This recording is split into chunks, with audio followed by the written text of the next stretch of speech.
Juan bought his first rental property out of state while working a full-time job in just a couple of months. The craziest part is that he did it completely remotely without ever visiting the property. In this video, he broke down step by step exactly how he was able to buy his first rental property in just a couple of months, and breaking down how he was able to go from never investing in real estate before to buying a property completely virtually. Let's dive in. Hey everyone, welcome back to the Martel and Friends podcast. Today, I'm sitting down with Juan. Juan, thanks for meeting with me today. Thank you. Thank you for this invite. Of course. So I want to talk about your real estate journey and your career and how that led you into real estate. But I want to start from the very, very, very beginning. Like, why real estate in general anyways? And do you work full time? What do you do? And then why did you ever want to even invest in real estate? Yeah. So where do we start? So I've had family and friends that have been involved in the real estate world, and growing up, it's kind of some things that I've helped out with. My mother-in-law specifically is an agent, so I've helped out a lot with comp work, getting a lot of the admin task, supporting her in that world. So it's always been something that I've been interested in. And then, as a full-time employee, I work in the HR world. So I've been doing that for a little bit over 6 years. I kind of got to a place where I wanted to pursue this further, right? I wanted to explore options around investing in my own home, that being New Jersey. Yeah. And that's kind of how it began. So, 2020, when COVID all started, I started taking actually a real estate exam. Okay, cool. So I did the course, I did all of that, passed the course, and I quickly realized I don't want to go down the agent route, right? Agent, yeah. I like the investment side, but I don't have the capital right now. So continued working, and then 5 years later, I said, I have a good amount of funds. I think I want to pursue this. I want to still try to do it in New Jersey. So I started having meetings. Yeah. And I quickly realized that, in those last year, capital needed was significant. And then, inventory is pretty low in New Jersey, right? So with the algorithms, that's kind of what prompted FlipSystem to come about. I started seeing a lot of different ads, and I noticed that there was going to be a conference in New York. So I said, I'm interested in doing this. I don't know anything about the Midwest, but let me go ahead and go to this conference. At the end of the day, if nothing comes out of it, I get a free meal and a good conference out of it. So that's kind of how it all started. Okay, awesome. Did you ever try to then invest in New Jersey or try to buy something here locally? No, I started looking at some properties, started running some of the numbers. And I decided that wasn't the move at that moment. Yeah. So I figured, let me hold off, and then that's when the algorithm kind of hit. Got it. Okay. And then what is the main why for investing in real estate? Is it to eventually leave the full-time job? Is it just to diversify, supplement your income? Why? Yeah, definitely starting with diversifying. Again, like I said, this is something that I've been interested in and just learning more about, understanding this world. And I think if it does end up leading to, just replacing my 9 to 5, then that's great. But I do enjoy what I do. Yeah. So I think this could be a good supplement to that. Yeah. And a good avenue for me to, continue to scale. But, we'll see where it goes. I'm in project 1.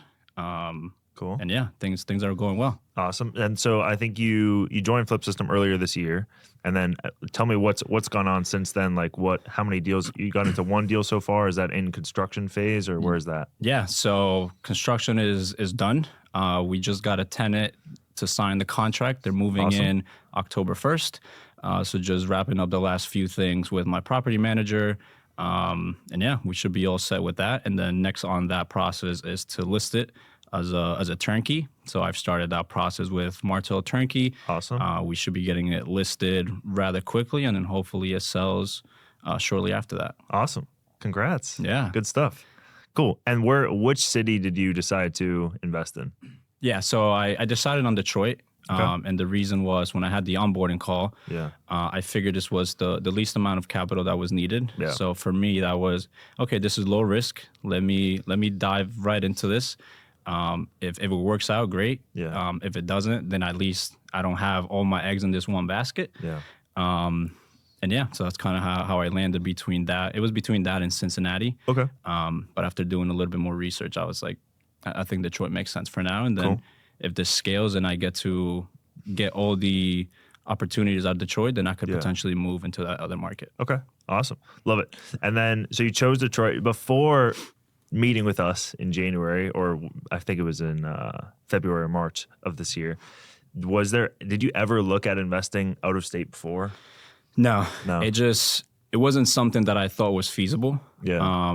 In the conversations that I had with an agent when I was potentially exploring in New Jersey, one of the conversations that I had was like, hey, what if I get a property outside of the state? Yeah. And that pretty much got shut down. By the agent? By the agent. Yeah. It was like, it's hard to manage if you don't have a property manager.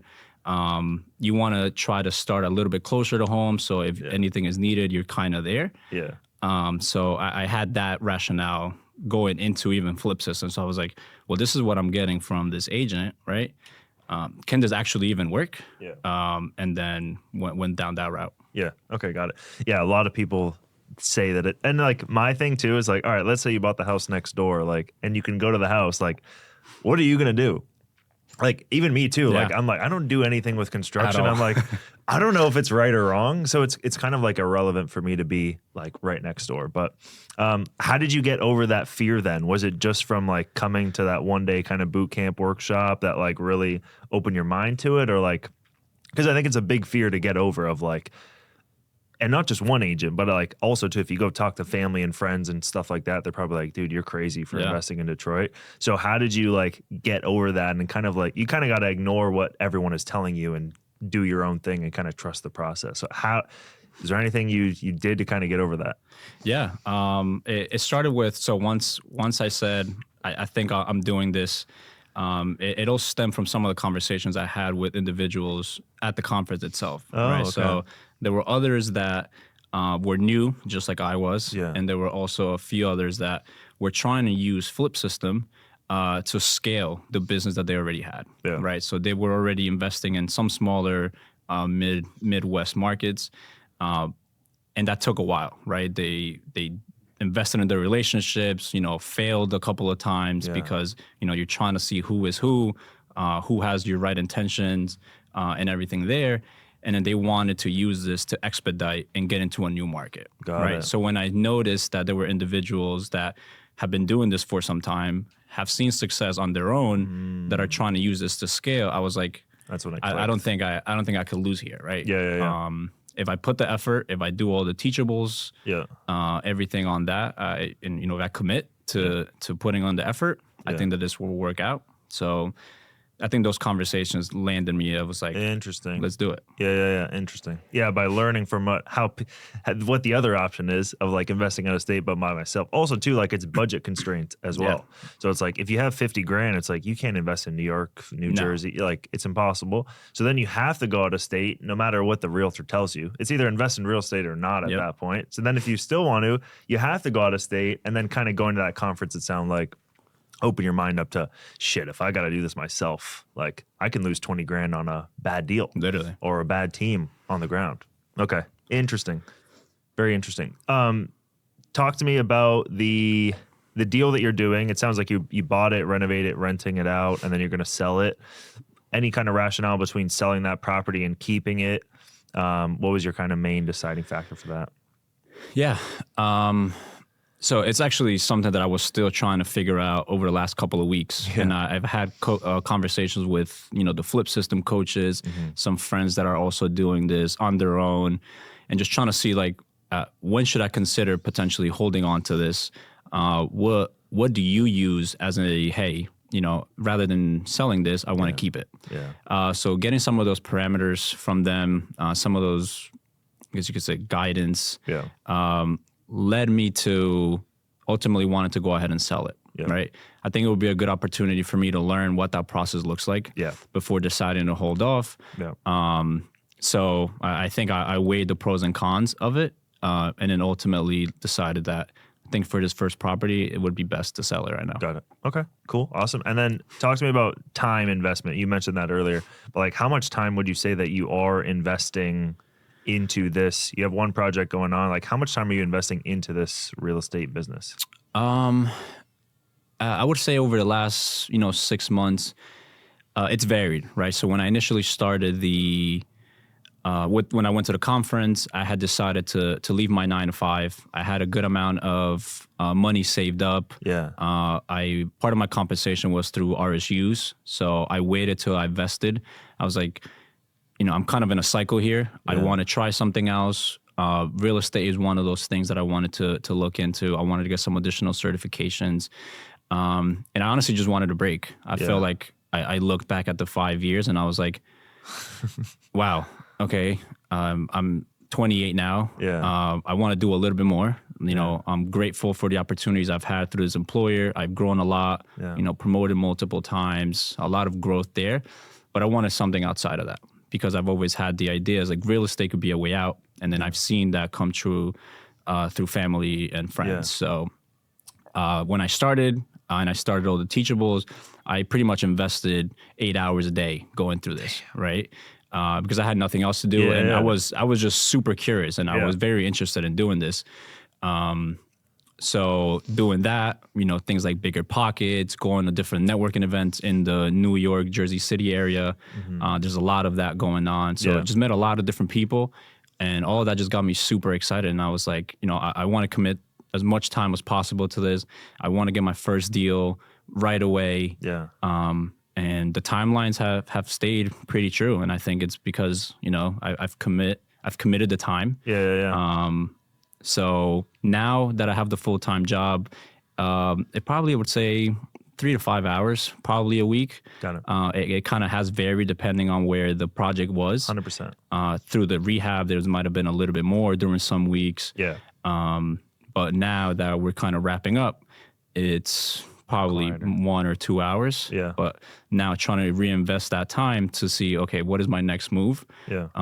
Assuming this sells quickly. Yeah. How do I get into the next project? Gotcha. Okay. So I want to talk your friends that are investing in real estate. What are they have you told them what you've done, like invested out of state? Like, did their brains explode? What are they doing? Are they investing locally? Talk about that. Yeah. No. So they've been very intrigued. They've also been out of state. Not necessarily the Midwest. Some of them have been like Florida, specifically like the Tampa area.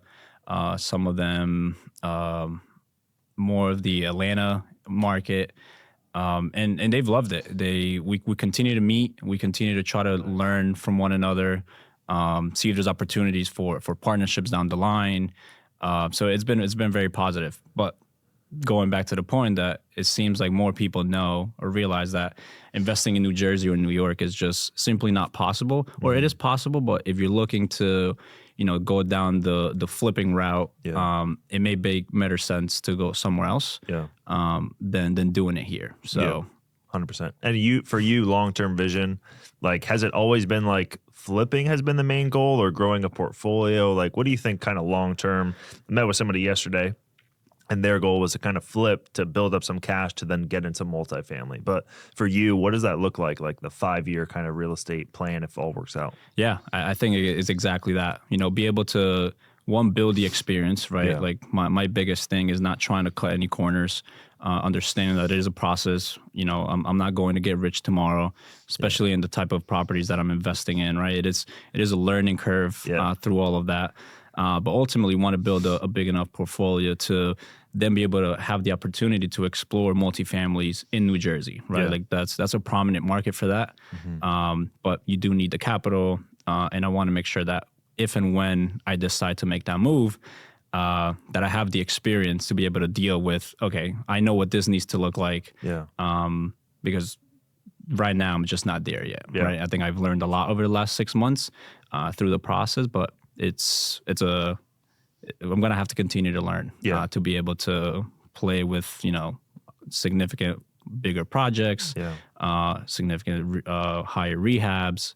So, yeah. Gotcha. What was the biggest thing you learned from because it's so interesting. Somebody from never investing in real estate before to like 6 months into real estate. What was the biggest thing before you're like that now you're like, holy shit, I didn't think this was going to be like the hardest part or like the most time consuming? I think managing the rehab.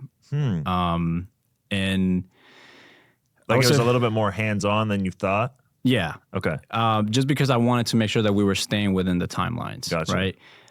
I didn't want to come off like I was being too pushy, but I also didn't want the contractor and the team to feel like, oh, we could take as long as we need to in this project and he's not even going to realize. Right? So trying to find that balance, I try to, set the boundaries and expectations early on.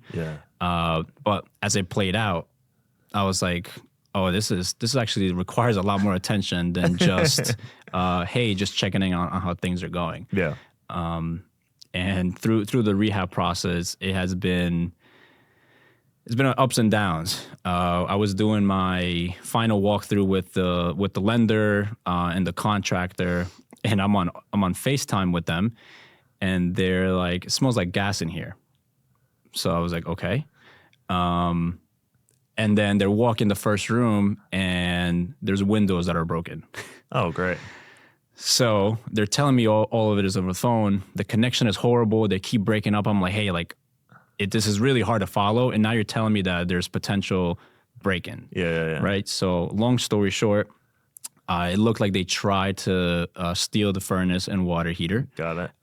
In the time frame when the contractor stopped, finished the rehab. Wow. And then the property management company was taken over. So as this was happening, I was like, I don't know what to do. And mind you, at that time, not that I would have been any more help if I was in Detroit, but I was out of the country. So it was a bit chaotic. Fortunately, I was able to figure it out with the property manager, and they were super helpful through that process. But just even trying to identify next steps is like, well, we're not getting a tenant here for at least a month. Do I need to, remove the furnace and water heater so if somebody tries to break in, they fail? Yeah. Or do I go down another avenue that I didn't even know existed of like getting a house sitter? Yeah. Which that itself blew my mind when I had the introduction call with the property manager and he shared this with me. And I was like, why would I ever need... All right, explain to the camera, what's a house sitter? So a house sitter, somebody that pretty much lives there full time for free in an inflatable mattress, because I got a picture from it, and they just guard the property. To make sure that if anybody's trying to get in, they try to scare them away with turning the lights on, making some sort of noise. But again, when the property manager shared this like as an idea, I was like, I don't get why I would never need a house sitter. Yeah. And then 2 weeks after that, I was like, yeah, let's get a house sitter like tomorrow, please. So that process itself, I was like, wow. It made me kind of question the whole thing. I was like, I don't know if I could handle this. I don't even know if I want to handle this, right? Like, I still have a full-time job. While I have a good amount of flexibility to work around it, it still requires attention. If these kind of things are going to happen, I don't know if it's worth my time and effort and energy and money, right? So 100%. Again, that's when I leaned into the individuals that had some experience with this, and I thought it was a Detroit-specific issue, but it turns out it's not. They had the same in Atlanta, and then they had the same in Florida. So, and they were actually successful. So they had to replace the furnace, replace the water heater, and everything else that they stole, which, adds thousands of dollars to your budget that when you're playing or when you're doing the numbers for properties like this, if you need to replace a furnace and a water heater, that's over 70% of your profit. So exactly, that's detrimental to the project. Crazy, man. Yeah, I mean, even in LA, it used to happen. My friends used to flip $1-2 million houses. They would buy them for $1 million, renovate them a couple $100,000, sell them for $2 million, and they would get broken into all the time. And then it's not like a $5,000 HVAC or everything's way more expensive. Yeah. And then there you too have the landlord-tenant laws. That's why it's great to be investing in Michigan or Ohio or whatever, where you have a little bit better landlord-tenant laws, because then they become a squatter, and then the squatter's there for 30 days, and then now you have to evict a squatter. Like, it gets even crazier. But yeah, you bring up a really good point. Like, I tell people this all the time when they join or have the onboarding call. I'm like, real estate may not be for you. Like, and it's for those kinds of situations. You really have to be able to take the punches. As you know, you got lucky in the situation by like not getting actually stolen, but like real estate's not for everybody. And like there's a beauty to taking your money and putting it in a high interest savings account and like going to sleep every night with a guarantee, you know, that you're getting the 5%. So it's not for the people that are lighthearted or just want to paddle into real, which is great because it sounds like when you first joined, you went 100% in. Like you were like, I'm all in on this thing, which is fantastic, which is why you've gotten into a deal in such a short amount of time. But a lot of people come in and they're like, oh yeah, all right, I'm gonna try this thing out, you know, and like I want real estate to work out for me, and then they invest 1 hour a week, and they're like, and then like something like that happens, and then they're just like, what? This must be a FlipSystem or a Detroit or a below $100,000 house issue. I'm like, this is not. Yeah, but it's way easier to handle it when it is on a smaller property and it is in a cheap market because we can turn things over. It's way more inexpensive, and now we don't have like this, you know, $20,000-$30,000 bill. It's a $5,000 bill we have to take care of. So it's been good. You know, after that chaotic week ended, I kind of I reflected a bit, and I had some of the conversations. And one of the questions that one of my friends asked was like, you know, what are you doing this for? Like, what is your long-term goal? Yeah. Because if you don't find passion in this and you don't want to continue to grow and like learn, and you know, his wording was very interesting, like becoming addicted to like learning and understanding these markets, this game, then you could get so demoralized by a little shortfall that you're like, I'm done with this. Yeah. So that kind of put it all into perspective again. And then, you know, joining some of the FlipSystem calls, just trying to ask the questions like, you know, are these kind of things normal? So just hearing that I wasn't the only one going through it was also very helpful. Yeah, it used to happen to us all the time. Like we had 250 houses under construction at one time. So imagine how much shit is happening on a weekly basis.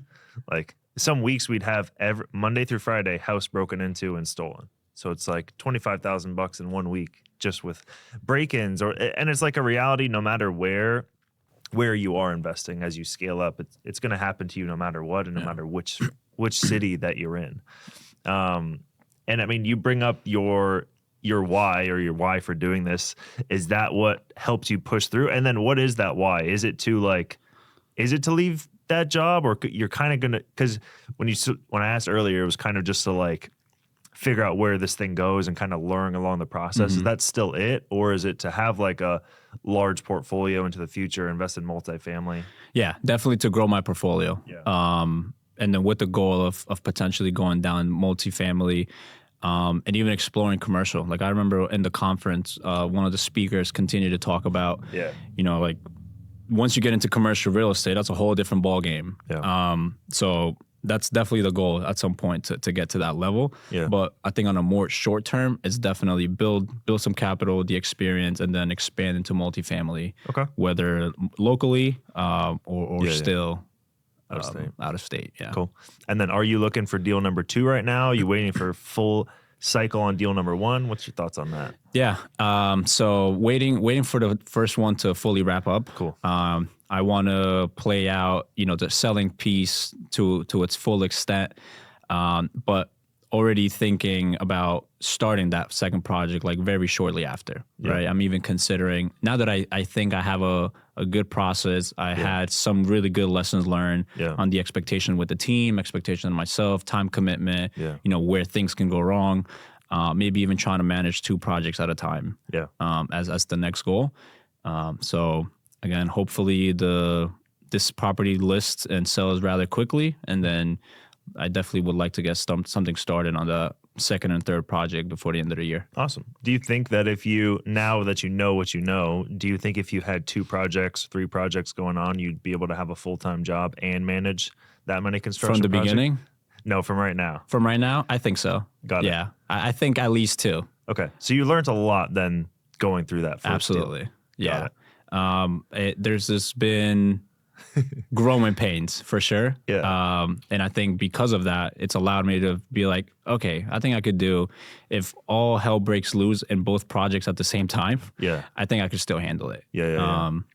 but I don't know what I don't know. So I might be shooting myself in the foot trying to do 2 at a time. Yeah. I mean, I don't think, I mean, you're going to learn no matter what every single time. It's like, do you have the support system around you, you know?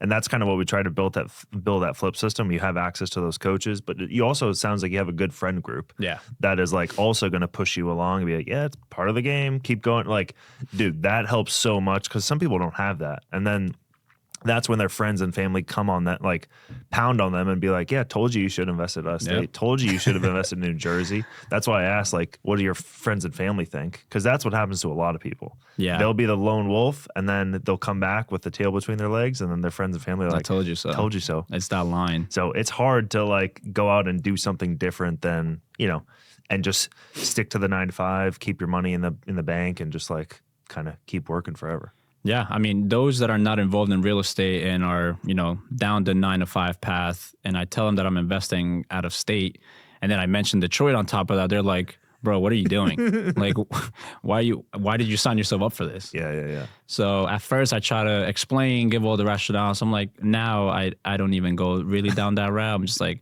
you know, I made the decision. Let's see if it works. And you better hope it doesn't work because I'm going to remember you said this. So if someone is just getting started, somebody in your shoes living in New York, what would your piece of advice be for somebody that does want to, they may be in like analysis paralysis mode, which is the most common thing, but what would your biggest piece of advice be for people to go out there and take action? Yeah. I would say just take action. Right. You just mentioned analysis paralysis. I think I was stuck in that for a good amount of time leading up to the algorithm showing me FlipSystem because I had a partner who we were thinking of going into this together. And then it just got to a point where I said, there's not going to be a perfect time, right? Like this perfect time that we may be looking for, it's not going to come, right? You either do it now and then you roll with the punches, or you're going to get stuck in this limbo where one day you feel confident enough to be like, I think I could do this. Mm-hmm. Or it's going to be another day where like, actually, I don't want to do this. Yeah. So I think it's just immediately taking action and investing the time. Mm-hmm. If anybody tells you that this is going to happen overnight, that this portfolio is going to grow without any pains, you know, it's obviously lying. Mm-hmm. So just doing your due diligence and, you know, being vulnerable enough to ask the right questions and reach out to people that you know may be successful within your own network or even outside of your network, right? I think a lot of people that you don't know in social media post stories about things that they're doing. It's just reaching out like, hey, you know, love what you're doing. Yeah. So just putting yourself out there and wanting to learn from individuals that have done it. And that's kind of been the approach where when I didn't have the job, I was like, I'm going to these conferences, I'm going to these networking events, everything related to real estate because I want to indulge in all the knowledge and the conversations. And then any takeaways, I then invest that time into researching, you know, whether it's videos on YouTube, whether it's, you know, any type of learning content. Yeah. So it's putting in that effort for sure. Awesome. Are you still going to networking events, still putting in that extra hours, or are you kind of learning by doing now? Mostly learning by doing now. Yeah. But I definitely, now that I'm thinking of growing, I know that it will come to a point because my goal is to continue to grow and scale this to, you know, multiple flips a month if that's possible. Awesome. That I know I'm going to get to a place where I can't do it alone. Yeah. So I'm taking a more proactive approach to reach out to those that I know around me that have contacts and see if there's, you know, opportunities down the line. Gotcha. And even just network, right? Get to know who you are, what your goals are as it relates to real estate. Yeah. And you know, who knows? Maybe down the line there's an opportunity, and you know, they think of me or I think of them, and then we could grow together. Got it. So, what is your goal to get to a couple deals a month? Would that be something that would interest you? Yeah, definitely. Cool. Has investing in real estate made you love real estate more? Absolutely. Definitely. Hate it? No, I enjoy it a lot. It's a new problem every day. Yeah. And it's a lot of learning every single day because, you know, one avenue takes you down a specific path. One decision takes you down a path. And then one outcome will take you down another path. Right. So I think that ability of like gamifying that this does for me, it's addicting to want to learn more, and take on more. So I'm enjoying it a lot for sure. Love it. Awesome. What can I help you with? Is there anything I can help you with right now that you're going through or have questions about? I think my consistent question has been just around, the tactical way of scaling, right? Like there's a theory, and then like how do you actually suggest someone grows, right? Is that through private funding? Is that still going through hard money lenders, right? So like my goal is to remain in Detroit for now, right? I think there's a good opportunity for me to scale there, but what I want to continue to know is like, how do I go about scaling? Do I go, which avenue do I go? Does it make more sense to refinance some of these and then look to potentially like a DSCR loan and anything of that sort? So just a little bit more on your perspective on how one could go about scaling, knowing that I now want to get to a point where multiple projects a month is the goal. Got it. So your biggest thing, unless you got, magic $1 million in the bank, I'm assuming you don't. And if you don't have $1 million in the bank, the biggest constraint you're going to have, because you have FlipSystem, you have the software, the team on the ground, and then you have the coaching and kind of like expert help. The biggest thing is going to be the capital, especially in the market that you're in, which has hundreds of deals every single month that are coming through. The biggest constraint is going to be capital for you. So I would sell this first house. I would build a case study. I would go to your friends, to be honest, to start off with. And I would be like, hey guys, I just flipped this house. This is the returns that I made. This is da-da-da. Go get a house under contract in the same zip code if you can. And be like, now I got this deal under contract. Same zip code. We're going to do the same exact thing. Similar purchase price, similar repair. I already sold a house at this $120,000, $130,000. Do you guys want to fund the deal? You guys fund it, and we'll split the profits. Or you guys can even get a hard money lender. They can fund part of the deal and split the profits. If your friends say no, I would just keep going down the list. I would go to meetups. I would go to meetups in New Jersey and New York, and especially here in Manhattan. Yeah. People have money. They don't know what the hell to do with it, and they want to invest in real estate. And so you can be their Detroit connection. That's how I did it.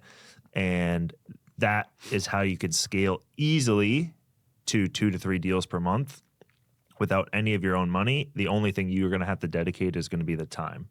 But I mean, if you're doing 2 to 3 deals per month, I'd start slowly. You have one deal going on. Definitely. Cool. Now let me try 2 deals simultaneously. Cool. Sold those 2, flip those. You're just building up your case study and your Rolodex for you to go to somebody and be, because like at my height, I was like, yeah, here's 500 case studies, the last 500 deals I flipped, and here's the next one. It's like people were just throwing money at me left and right. So that's the key to scaling. Then your biggest constraint is going to be your time. Then you're going to be at a Y intersection of like, when do I quit this full-time job? Yeah. Because then you're just going to need the time on lock to be able to dedicate to it. Exactly. Yeah. No, and that's very similar advice that I've gotten from those contacts. And I'm hoping that avenue comes quick. I want to be able to see how I get there and then make the decision from there. Yeah. But yeah, no, I think that's super helpful. And it is definitely in the next couple of months, I plan on taking on that project and taking on that new adventure. So good. I'm hoping this property sells quickly. Yeah. To be able to get something before the end of the year. Yeah, 100%. Yeah, and even if it doesn't sell, you can always refinance it. You'll pull out most of your money, and then that still is a case study. Yep. And then you can also refinance, like rates just dropped. So like I bet you if you refinance, like the numbers are going to be way better than what you originally projected. So that's also could be a good route. And then you can still continue to try to sell the property even after you refi. Yeah. What else do you need help with? No, I think the program has been extremely helpful. I've had some individuals that went to the conference that I met and I've kept in contact with. Oh, awesome. And they've been on the fence themselves and kind of using me as the case study. So I've given them the cue and the ugly of how everything has been. Good. So I think I got one to fully commit to it. Awesome. And one of the coaches that I met at the conference itself refers some of these interested individuals to me. So I have multiple calls. Oh, shit. I've had maybe like 5 calls with people interested. Like, no hey, way. I'm doing this. I learned from this person that, things are going well for you. So we'd love to hear what you're doing. So that's been really cool to kind of help people. Appreciate that. Make the decision. I think there's an opportunity for all of us. And then the skills that you get, even if Detroit may not be the market or the Midwest, you at least have the skills to take this somewhere else and do something with it. So the teachables have been insanely helpful. The daily calls, the support email, any question at any time, the response is, super fast, very detailed. So my experience has been super amazing. Awesome. Did you get the app yet? I did. I just downloaded it the other day. Yeah. So that's nice. I used it to show it to my friend. I was like, hey, like, this is how this works. This is the program that I'm in. And they loved it. So it's been really well. Cool. Anything else I can help you with? No, I think I'm in a okay place. I think right now is just what you said, the case studies, building that portfolio, and getting that knowledge under my belt. Good. I think that's a good game plan. Awesome, man. Well, thanks for coming on. Yeah, appreciate the invite. Of course. Thank you, everybody. See you on the next one. If you want more free content, I post an entire free course on my YouTube channel. There's no opt-in needed, and the course is over an hour and a half long. Click the video on the screen to give that a watch.